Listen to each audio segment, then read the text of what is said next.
కాలేజ్లో VLC programme జరుగుతుంది. So దానికి మన వెస్ట్ తరఫున కనకవ మేడం గారు వచ్చారు. సో తన టెస్ట్ మన ఏంటి, టెస్ట్ ఎందుకు చేయాలనుకుంటుంది, దీనిలో ఫ్యూచర్ ఎట్లుంది, తన మాటల్లోనే విందాం లీడర్స్. ఓకే మేడం, చెప్పండి. ఏం లేదండి, మనం చేసేది ఒకటే పని అండి. మనం పార్ట్ టైం చేసుకోవాలంటే మనం వేరే పని చేసుకుంటే అయినా మనం పార్ట్ టైం ఈ బిజినెస్ చేస్తే మనం గ్రోత్ అవుతాము. కానీ కాకపోతే ఏంటంటే మనకి ఇలా సెక్యూరిటీ ఇన్కమ్ ఉంది.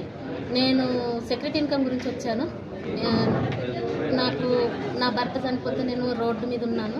రోడ్డు మీద ఉన్నప్పుడు నాకు ఎవ్వరు సాయం చేయలేదు. కాకపోతే నాకు వచ్చేసి నా అప్లైన్ ఎర్రఎల్లము నాకు చెప్పితే నేను ఏం రాచిన మాకు అబ్బాయి అవుతాడు, మా అన్న అల్లుడు అయితే ఆయన తీసుకొచ్చిండు. రాచినమ్మ అని అనగానే ఆయన నమ్మి నేను ఇంట్లోకి వచ్చిన తర్వాత నాకైతే చాలా మంచిగా అనిపించింది. ఇది నమ్మకంగా చేసుకోవాల్సిన బిజినెస్. నాకు తెలిసైతే ఇది ఎంతైనా మనము ఎంత స్పీడ్గా చేసుకుంటే అంత స్పీడ్గా, స్లోగా చేసుకుంటే స్లోగా మనం ఎంతైనా చేసుకోవచ్చు. దానికి డోకా లేదు. మేడం మీరు ఏమైనా చదువుకున్నారా? నాకు చదువు అంటే అసలే రాదు. నా పేరు అందమే వస్తుంది. నాకు ఏది కూడా చదువు లేదు, ఏది లేదు.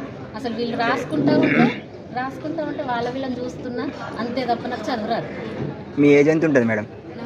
43 దాకా ఉంటాను. మీరు ఏం చేసేవాళ్ళు ఇంతకుముందు? కొబ్బరి బొండాల. Okay okay. ముస్తా చౌరస్తా అక్కడ కొడతా మేడం. గోవా కూడా గోవాకి కూడా వెళ్ళినా నేను. ఓకే ఓకే లీడర్స్, మీ ఫస్ట్ నాకు బ్రౌన్జ్లో 5,000 దగ్గరలో వచ్చింది నాకు ఫస్ట్ ఇన్కమ్. Very happy. బ్రౌన్జ్లో సో బ్రాంజ్ లెవెల్ మెయింటైన్ చేస్తారు. సో ఇంకా స్పీడ్ చేస్తారు. ఇంకా చేస్తా, తగ్గనిగా తగ్గేదేలే. Okay madam. ఓకే లీడర్స్, ఏంటంటే నాకు వచ్చేసి నేను బీదగా బ్రతుకుతున్నా. నేను ఒక రోడ్డు మీద కొబ్బరి బొండలు కొట్టుకుంటున్నా. అలాంటి పరిస్థితి నా పిల్లలకు రాకూడదు. నా పిల్లలు లగ్జరీగా బతకాలని నా డిసిషన్. అందుకే నేను ఇంట్లోకి వచ్చాను. Thank you madam.